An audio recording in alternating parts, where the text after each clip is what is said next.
Hello, ഇതാ ഒരു പുതിയ ചിക്കൻ റൈസ്. സമയമില്ലാത്തതുകൊണ്ട് പെട്ടെന്ന് ഉണ്ടാക്കിയതാണ്. പെട്ടെന്ന് നമ്മൾ കുറച്ച് കാര്യങ്ങൾ മാത്രം എടുക്കുക. ഒരുപാട് മസാല കാര്യങ്ങളൊന്നും ഇട്ടിട്ടില്ല.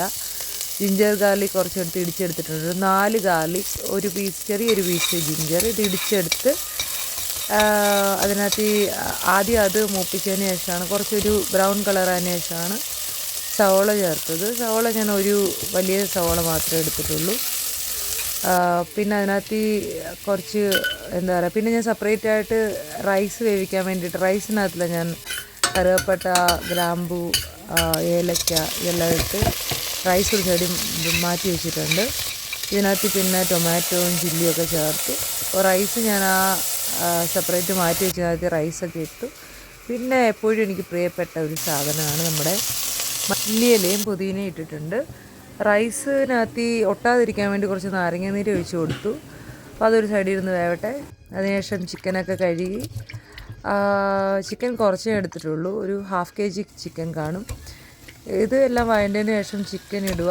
ഇട്ട് കഴിഞ്ഞ് ജസ്റ്റ് ഇളകി കൊടുക്കുക, ഉപ്പൊക്കെ ചേർക്കുക, പരുവത്തിന് ആവശ്യത്തിന് ചേർക്കുക. അത് കഴിഞ്ഞ് നമ്മൾ സ്പെഷ്യലായിട്ട് ഞാൻ കുറച്ച് കേട് ചേർക്കുന്നുണ്ട്. ഒരു 2-3 സ്പൂൺ, ചെറിയ 2 ടേബിൾ സ്പൂണിന് ഒരു 3 സ്പൂണേ ചേർത്തിട്ടുള്ളൂ. ഒരുപാട് ചേർക്കേണ്ട കാര്യമില്ല. പിന്നെ മസാല ഞാൻ വളരെ കുറച്ച് മസാല ചേർത്തുള്ളൂ. ജസ്റ്റ് കുരുമുളക് പൊടിയും കുറച്ച് ഗരം മസാലയും. പിന്നെ ഞാൻ കുറച്ച് ചിക്കൻ ഫ്രൈ ചെയ്യാനായിട്ട് മാറ്റി വെച്ചിട്ടുണ്ട്. അത് ചിക്കൻ ഫ്രൈ ചെയ്യാനായിട്ട് ഒരു സൈഡിൽ മാറ്റി വെച്ചിട്ടുണ്ട്. അപ്പോൾ റൈസൊക്കെ ഏകദേശം കുക്ക്ഡ് ആയിട്ടുണ്ട്. വെന്ത ഒരു വെന്ത ഒരു ചിക്കനകത്തോട്ട് ഞാൻ റൈസ് ചേർത്തോടെ അടച്ചു വെച്ചു. പിന്നെ ഇപ്പുറത്ത് നമ്മളുടെ ചിക്കന് വറുക്കാൻ വെച്ചു. അങ്ങനെ റൈസൊക്കെ സെറ്റായിട്ടുണ്ട്. ചിക്കനും ഒരു സൈഡിൽ നല്ല അടിപൊളിയായിട്ട് മുരിഞ്ഞുകൊണ്ടിരിക്കുന്നുണ്ട്. അങ്ങനെ എൻ്റെ റൈസ് സാലഡ് ഉണ്ടാക്കിയിട്ടുണ്ട്. എല്ലാം റെഡി ആയിട്ടുണ്ട്. അടിപൊളിയായിരുന്നു.